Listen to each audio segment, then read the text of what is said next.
Hello student, this is Abhishek Pandey, your agriculture mentor. और आपका स्वागत है आपके अपने यूट्यूब चैनल पे जिसका नाम है एग्रीपो।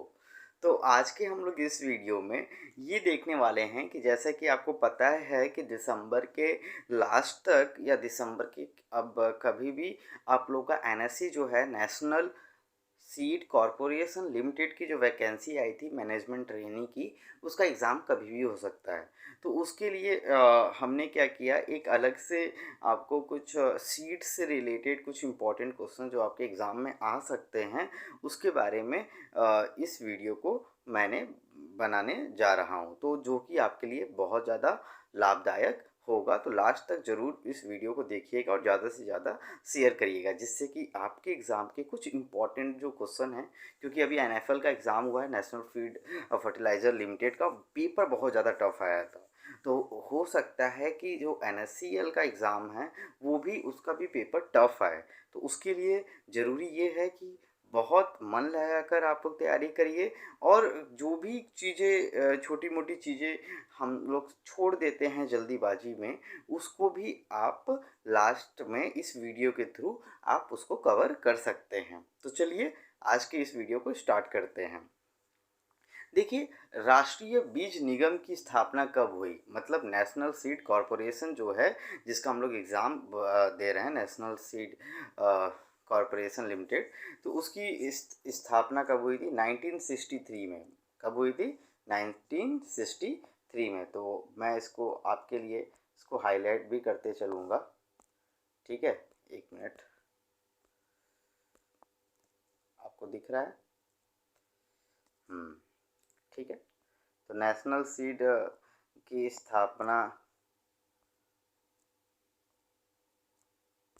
एक मिनट बस।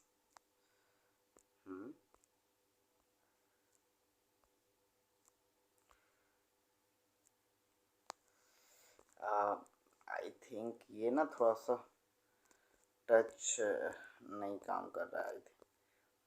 ठीक है, कोई बात नहीं, let me last try. Yes, हो गया, आई हैव। तो कब हुआ था? 1963 में हुआ था। कब हुआ था? 1963 में हुआ था। ठीक है, तो बस अभी पढ़ लेते हैं, हाईलाइट बाद में कर लिया जाएगा। ठीक है, तो बीज अधिनियम कब बना? तो बना कब है? 1966 में। कब बना? 1966 में बन गया था, लेकिन लागू कब हुआ था? 1969 में। ठीक है, 1900,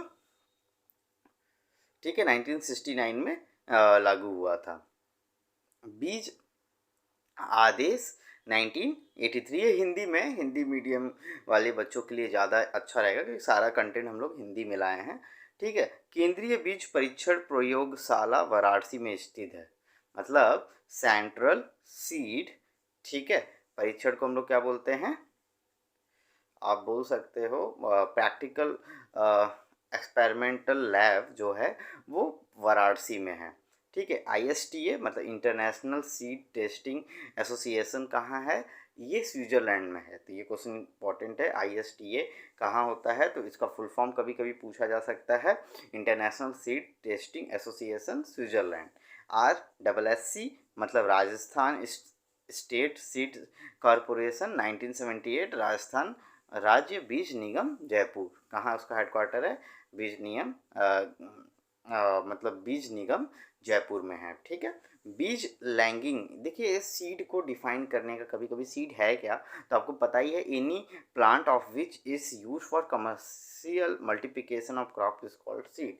कोई भी क्रॉप का जो प्लांट, क्रॉप का जो पार्ट है, प्लांट पार्ट है, जो कि मल्टीप्लिकेटिव पर्पस से यूज़ किया जाता है एज अ कमर्शियल, ठीक है, उसे हम सीड कहते हैं।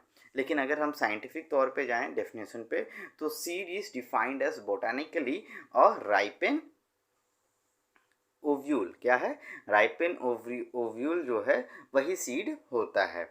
गन्ना और आलू का तना बीज के रूप में जाना जाता है।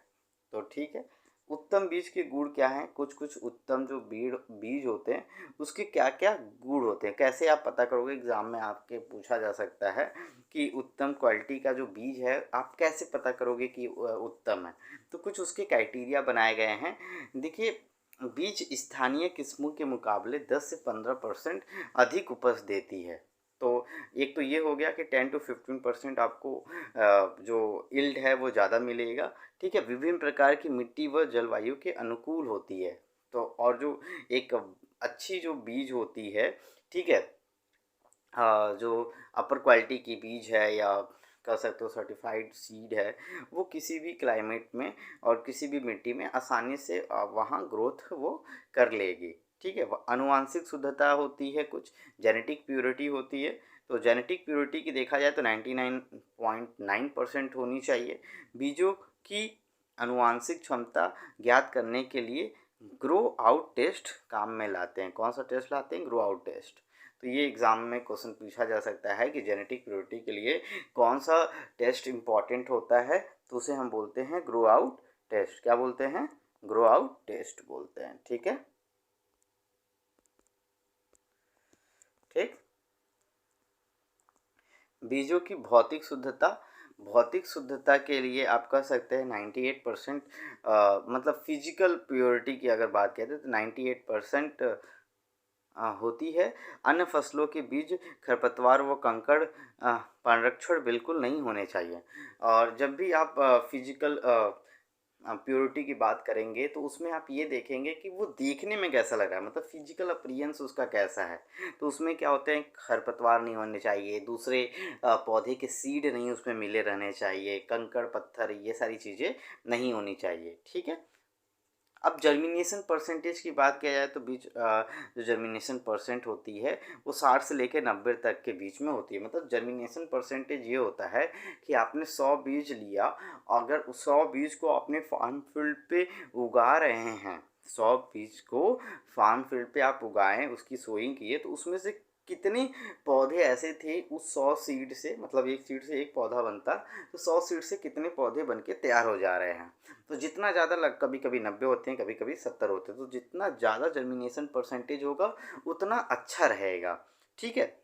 आप कभी भी सीड खरीदने जाएंगे तो उस पर लिखा रहता है जर्मिनेशन परसेंट 90%, 85%, 65%।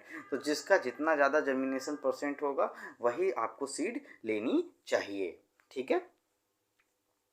अंकुरण को प्रभावित करने वाला कारक तापमान व नमी है। बात सही है। देखिए, जो भी जर्मिनेशन को कौन कौन से जो फैक्टर हैं वो इफ़ेक्ट करते हैं, तो एक है मॉइस्चर, क्योंकि मॉइस्चर अगर कम रहेगा या मॉइस्चर ज़्यादा होगा, एक ऑप्टिमम जो मॉइस्चर लेवल होता है उससे अगर ज़्यादा होता है तो भी लॉस होता है, क्योंकि ज़्यादा मॉइस्चर होने से जो माइक्रो ऑर्गेनिज्म हैं उनका ग्रोथ एंड डेवलपमेंट बढ़ जाता है और वो डिजीज़ कॉज करते हैं, डैम्पिंग ऑफ। और आप जानते ही हैं नर्सरी में तो डैम्पिंग ऑफ बहुत ज़्यादा एक खतरनाक डिजीज़ है, ठीक है। और कम हो गया मॉइस्चर तब भी प्रॉब्लम हो सकता है, क्योंकि वो सीड के डेवलपमेंट के लिए जो इन्वायरमेंट का होना ज़रूरी है वो नहीं हो पाता है। अंकुरण ज्ञात करने के लिए नमूने में बीज की संख्या हम काउंट करते हैं। ISTA के अनुसार 400 होता है, मतलब अभी बताया था, इंटरनेशनल सीड टेस्टिंग एसोसिएशन के अनुसार 400, और राष्ट्रीय बीज निगम के द्वारा नेशनल सीड, ठीक है, जो निगम है उनके द्वारा 200 होती हैं। फसलों में न्यूनतम अंकुरण क्षमता क्या होता है, देख लीजिए फसल का नाम। तो मिनिमम जो जर्मिनेशन परसेंटेज हैं उन वो कितना होना चाहिए, कम से कम कितना जर्मिनेशन परसेंटेज होना चाहिए। तो गेहूँ जौ जितने भी सीरियल्स क्रॉप्स हैं, जैसे गेहूँ जौ जई चना, कुछ चना भी है पल्सेस क्रॉप, और ऑयल सीड क्रॉप्स जो होते हैं उसमें 85% जाता है। अब जैसे चावल की बात किया जाए, चावल, अलसी, कुसुम, तिल, इसमें 80% होता है। मक्का में आपको पता है 90% होता है, ठीक है। सबसे ज़्यादा इसमें जर्मिनेशन परसेंट की ज़रूरत होती है। उसके बाद उड़द, मसूर, मटर, मोठ, चवला, बाजरा, अरहर, मूंगफली, अरंडी, ठीक है, और सूरजमुखी, इसमें 75% जाता है। कुछ सब्जी वाले फसल की तरफ हम जाएं, अगर मेथी, टमाटर, सोयाबीन, ग्वार की बात करें तो 70%, कपास, भिंडी में 65%, गाजर, पालक, मिर्च और कद्दू वर्गीय, मतलब कुकुरबिटेसी फैमिली के लिए अगर देखा जाए तो 60% होता है। तो ये सारी चीज़ों का आप स्क्रीनशॉट भी ले सकते हैं, और वैसे भी मैं पीडीएफ प्रोवाइड कर दूंगा आप टेलीग्राम चैनल पे, और व्हाट्सएप जो एग्रीपो चैनल बना है उस पर भी आपको मिल जाएगा, तो आप वहाँ से डाउनलोड कर सकते हैं। ठीक है, आगे चलते हैं हम लोग। रियल वैल्यू ऑफ सीड की अगर बात किया जाए तो अच्छे बीज का वास्तविक जो उपयोगिता होता है, मतलब रियल वैल्यू जो होती है वो 70% से कम नहीं होना चाहिए। जर्मिनेशन परसेंटेज आपको बता ही दी है, 70% से ज़्यादा 90% के बीच में वेरी करना चाहिए। देखिए जो सीड होता है उसमें क्या होता है कि उसमें जो मॉइस्चर लेवल होता है वो कितना होना चाहिए। ये सब क्वेश्चन आपसे पूछा जा सकता है कि बताइए how much the moisture contain in a wheat seed have. तो 70%, 16%, 12%, 50%, कुछ भी आ सकता है। तो कितना होता है? 12% होता है। दलहन, बरसीन, कपास और अरहर में 10% होता है। सरसों व तिलहन में 6 से 8% होता है। ठीक है, आगे चलते हैं। अब देखिए यहाँ क्या है, विएबिलिटी टेस्ट। विएबिलिटी टेस्ट क्या होता है? उत्तम सीड बीज में उपस्थित भ्रूण विभिन्न कारणों से क्षतिग्रस्त हो जाता है, जिसके जीवन क्षमता नष्ट हो जाती है, और उसी को हम कहते हैं। चलिए, हिंदी ज़्यादा लिखा है, और हिंदी में आपको भी पता है बहुत साल बाद हम लोग मैं हिंदी पढ़ रहा हूँ, क्योंकि नॉर्मली हम लोग इंग्लिश में ही पढ़ते हैं। तो हिंदी जो मीडियम है उनके बच्चों के लिए वीडियो मैं बना रहा हूँ, तो थोड़ा सा मैं हिंदी पढ़ने का हो सके मेरा तरीका गलत हो, ठीक है, तो उसमें आप लोग देख लीजिएगा। ठीक है, उत्तम बीज, जैसे उत्तम बीज का मतलब क्या होता है? हायर क्वालिटी की जो भी बीज होती हैं उसमें विएबिलिटी टेस्ट देखा जाता है, मतलब उसके अंदर का जो भ्रूण है, जो एम्ब्रियो है, वो डेवलप कर पाएगा कि नहीं, वो ग्रोथ कर पाएगा कि नहीं, वो पर्टिकुलर इन्वायरमेंट में अपने आप को सर्वाइव कर पाएगा कि नहीं कर पाएगा। उसके लिए हम विएबिलिटी टेस्ट करते हैं। इसके लिए हम टेट्राजोलियम टेस्ट करते हैं। ठीक है, 1% लेकर घोल बनाकर 24 घंटे के लिए डुबाते हैं।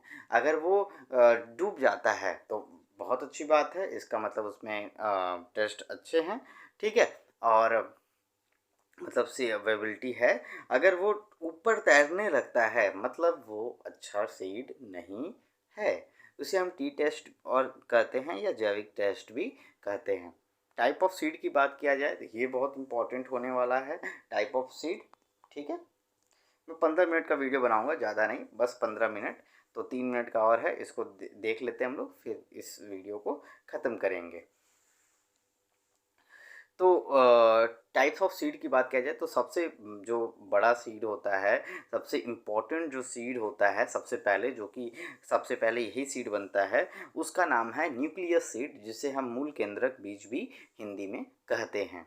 ये पादप प्रजनक द्वारा प्रथम बार तैयार किया जाता है। इसमें अनुवांशिकम शुद्धता व भौतिक शुद्धता 100% होती है। देखिए जो न्यूक्लियस सीड होता है ना, न्यूक्लियस मतलब केंद्र में, अगर हम एटम की बात करते हैं तो, ठीक है, परमाणु की बात करते हैं तो, उसी तरह न्यूक्लियस जो सीड होता है वो प्लांट ब्रीडर के द्वारा सबसे पहले बनाया जाता है, और इसमें 100% फिजिकल प्योरिटी और 100% जेनेटिक प्योरिटी भी होती है। ठीक है, इसका उत्पादन प्रजनन की देख रेख में होता है। बात सही है, जो प्लांट ब्रीडर होते हैं वही इसका देखभाल करते हैं। नॉर्मली ये ऐसा नहीं है कि हम खेत में, नॉर्मल खेत में हमने इसको उगा दिया। ऐसे पौधे जो भी उगते हैं वो हाईली स्पेसिफाइड मॉनिटरिंग होती है, उनकी कैमरे से भी होती है, साथ में इनके ऊपर मतलब नॉर्मली जो प्लांट ब्रीडर होते हैं वो रेगुलरली विजिट करते रहते हैं। उनमें कॉन्टामिनेशन की कोई गुंजाइश नहीं होती है, और इनको जो टैग कलर दिया गया है वो बफ कलर दिया गया है। कौन सा कलर दिया गया है? बफ कलर दिया गया है। ठीक है, अब ब्रीडर सीड की बात किया जाए तो न्यूक्लियस सीड के हेल्प से जो बनता है वो ब्रीडर सीड होता है। तो आप बोल सकते हैं कि ब्रीडर सीड की प्रोजनी कौन है? न्यूक्लियस सीड है। ठीक है, तो ये बीज प्रजनन या किसी संस्था द्वारा पैदा किया जाता है। बीज पादप प्रजनक या प्लांट ब्रीडर जिसको बनाते हैं। ठीक है, और किसी पर्टिकुलर जो इंस्टीट्यूशन है या यूनिवर्सिटी है उसमें जो रिसर्चर हैं वो इस सीड को बनाते हैं। इसमें जेनेटिक प्योरिटी 100% होती है। इसका उपयोग आधार बीज उत्पादन में किया जाता है। अब देखिए ब्रीडर सीड के हेल्प से हम फाउंडेशन सीड बनाते हैं।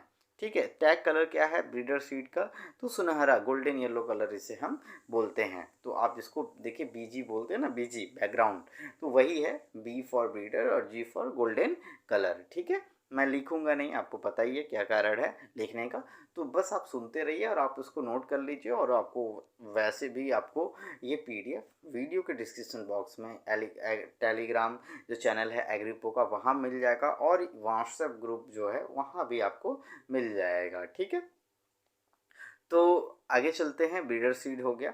ब्रीडर सीड जो होता है इसमें अभी बताएं हम जेनेटिक प्योरिटी 100% होती है, और ये किसी यूनिवर्सिटी में प्लांट ब्रीडर और रिसर्चर के द्वारा, साइंटिस्ट के द्वारा उगाया जाता है। टैग कलर गोल्डन येलो होता है। अब इसके बेसिस पे ब्रीडर सीड के हेल्प से हम फाउंडेशन सीड और मदर सीड उगाते हैं।